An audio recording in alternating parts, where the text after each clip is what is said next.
Hi guys, luto tayo ng dinner. So ito yung dinner ng aking anak. Beef skewer.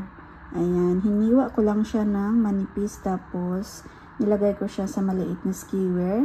Then, ilagay natin siya sa air fryer mamaya. Diyan ko siya lutuin dahil sa labas ay maulan. Mag-barbecue sana ako sa labas kaso maulan. And then, yung marinade ko ay ito yung gagamitin ko guys. So, yan, ready-made na siya para hindi na tayo mahirapan. So, gagawa lang ako ng 6 or 7 na skewer. Pang ano niya lang, dinner, kasama ng kanyang potato, saka, lunch niya bukas. Kasi wala pang pasok dito. So, ayan. School holiday kasi dito, guys. So, ayan yung aming dinner. Then, magluluto din ako mamaya ng prawn, saka beef soup. So, yan. Dito ko lang siya guys ilagay sa plastic para diretso na ang pag-marinade. Para tayo guys, wala tayong hugasin. Char. So yan, lagay ko na yung barbecue marinade. Then lagay ko siya sa fridge. So ito na yung marinade natin. Lagay natin sa fridge guys. Ayan, ito muna natin siya ilagay para mag-absorb yung kanyang marinade. Habang hinihintay natin guys yung ating marinated na beef skewer, gagawa tayo ng banana bread. So ito yung mga bananas ko. Ayan, maliliit siya. So 4 ang gagamitin ko. Then 2 banana bread yung ating gagawin. And then lalagyan ko siya ng yogurt. Ano yung gamit ko guys? Light lang na plain yogurt. Then, lalagyan ko din siya ng peanuts. Yan, masarap pag meron siyang walnuts, saka flake almonds. So, imamash ko muna guys yung ating banana dito sa bowl. So, ito na yung ating banana guys. Yung minash ko na 4 bananas. Then, ilagay na natin ang ating wheat ingredients. So, ayan. Meron tayong 1/2 cup of vegetable oil. Then, lagay din natin ng 2 eggs. Then, maglagay tayo ng vanilla essence. Yan yung ginamit ko. So, 1 teaspoon. Then, lagyan natin ng yogurt, guys. Yan, lagyan natin ng yogurt, kalahati nito. Saka yung kalahati sa isang loaf na gagawin ko. Then, lagay na din natin yung 3/4 cup na sugar. 3/4 to 1 cup, guys. Then, lagay natin yung yogurt. So, ito na yung yogurt. Ilagay ko na din. Haluin, guys. Yan lang siya ka. Easy. Ito na yung consistency niya, guys. Pag nahalo na lahat yung wet ingredients. And then, ilagay naman natin yung dry. Lagay natin guys ang 1/2 na plain flour. Then, salt, 1 teaspoon. And baking soda, 1 teaspoon. Then, haluin.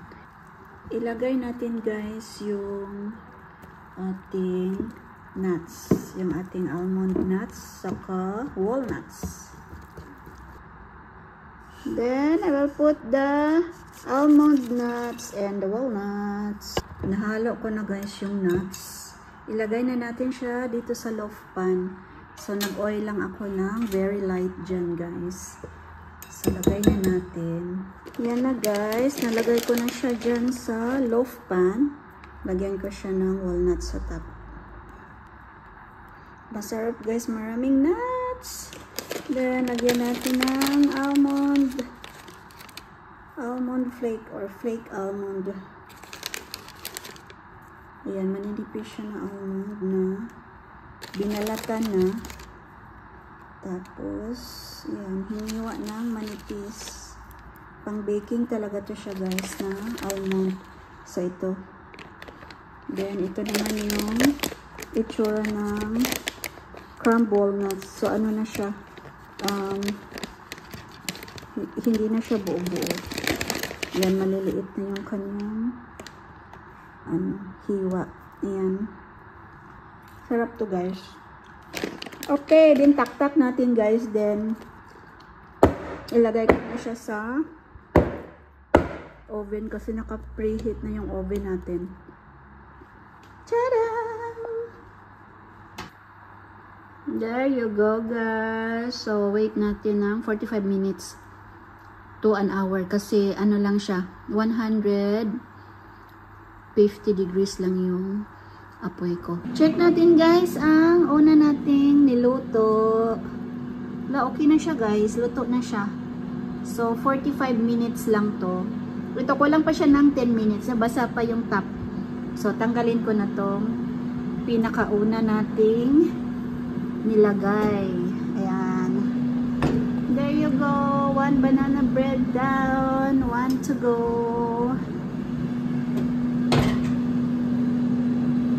So, ito na yung ating nalutong banana bread. Yan, looking good siya guys. Oh. So, 45 minutes lang siya na niluto sa oven. So, hintayin natin yung isa na maluto. Saka ko na siya tanggalin sa kanyang baking pan para hindi masira yung kanyang shape. Luto naman tayo guys ng prawn. Yan, tiger prawn siya guys. 400 grams yung nabili ko. Then, meron siyang corn. Lagyan ko siya ng corn guys, saka garlic. So, pakita ko na lang mamaya kung paano siya lutuin. Ulam ko tonight, saka dadalhin ko siya sa work bukas. Para meron akong lunch. Boil ko muna guys ang ating corn para ready na siya ilagay sa prawn mamaya. Luto na din siya guys. Ayan. Then, lagay natin dito. Yan, luto na yung dalawa kong banana bread. Ito na yung beef, guys. Yan, lagay ko na sa air fryer. 3 lang daw muna kasi yan lang yung kakainin niya. Okay, 10 minutes. Then, i-brush ko siya sa natirang sauce. Brush natin, guys. Binaliktad ko na siya. Brush natin ang remaining sauce.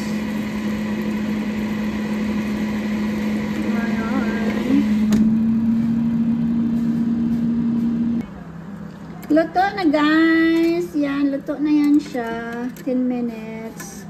Huwag nating i-overcook para hindi siya mag-dry. So, lagay ko muna siya dyan sa container. Kainin ni Nikki mamaya. Then, I will cook na my prawn. Lagyan ko na guys ng olive oil. Ganyan lang karami. Then, lagyan ko siya ng margarine. So, yung ginamit ko guys. Oh. Star.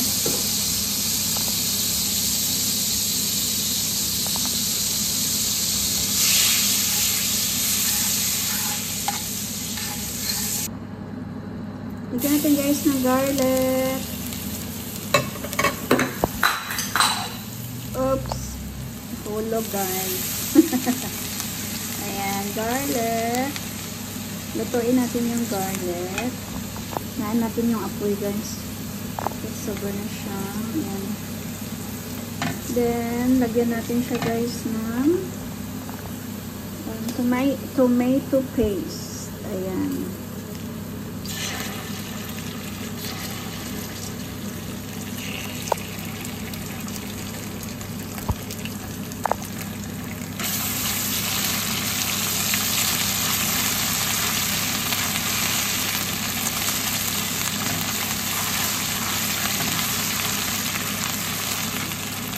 Lagyan natin siya ng oyster sauce, guys.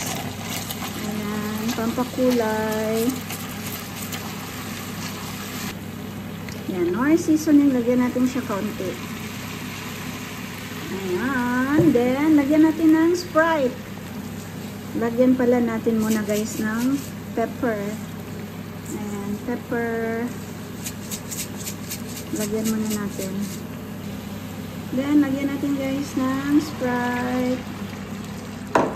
Yan yung kanyang pinakasabaw.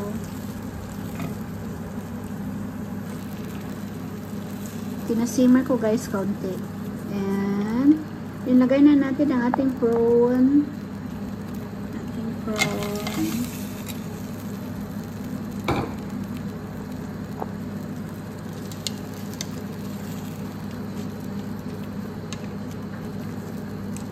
Saglit lang ito maluto, guys.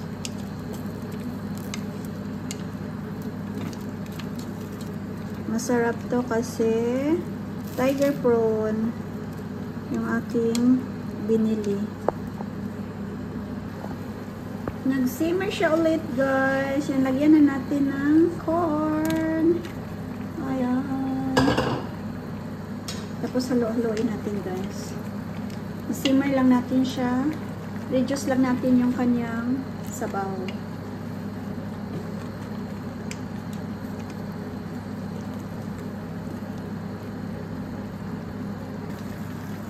Ito naman, guys, yung sinabaw ko na baka. Yan, bones, beef bones. Yan, gusto ko ng sabaw, guys, dahil malamig dito. Winter kasi dito sa Australia.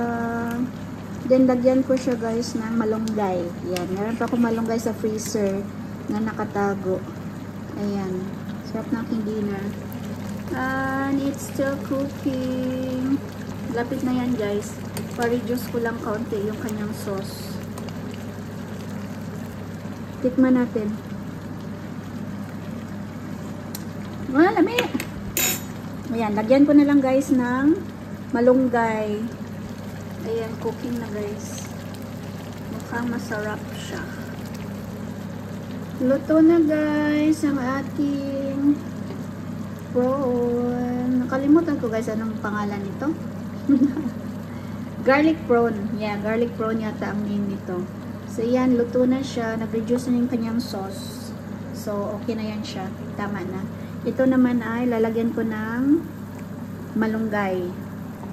Ayan na, guys. Ang sarap. Meron na siya malunggay. Let's eat na, guys. Gutom na ako. Yan yung ating prawn. Patayin ko na. Kasi luto na yan siya. Dinner na tayo, guys. Ayan yung aking niluto. Ayan. Let's eat. Saka yung barbecue ni Nick. Saka itong banana bread. So, yan yung aking pinagkabisihan kanina. Let's eat.